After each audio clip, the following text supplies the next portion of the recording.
Indian box office వద్ద biggest black busters అందుకుంటూ ఓ రేంజ్లో దూసుకెళ్తుంది నేషనల్ క్రష్ రష్మిక. రణబీర్ కపూర్ సరసన నటించిన యానిమల్, అల్లు అర్జున్తో చేసిన పుష్ప 2, వికీ కౌశల్తో కలిసి నటించిన చావా, ఈ 3 ఘన విజయాలతో హ్యాట్రిక్ హిట్స్ అందుకుంటుంది అమ్మడు. దీంతో బాలీవుడ్ హీరోయిన్స్ను మించిన క్రేజ్ సొంతం చేసుకుంటుంది రష్మిక.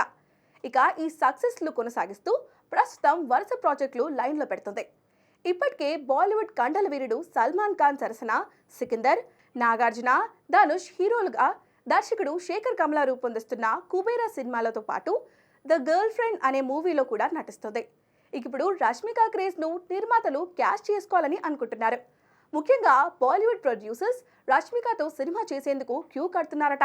అయితే తాజా సమాచారం ప్రకారం హిందీలో ఓ బడా నిర్మాణ సంస్థ రష్మికతో లేడీ ఓరియంటెడ్ సినిమా ప్లాన్ చేసినట్లు తెలుస్తోంది.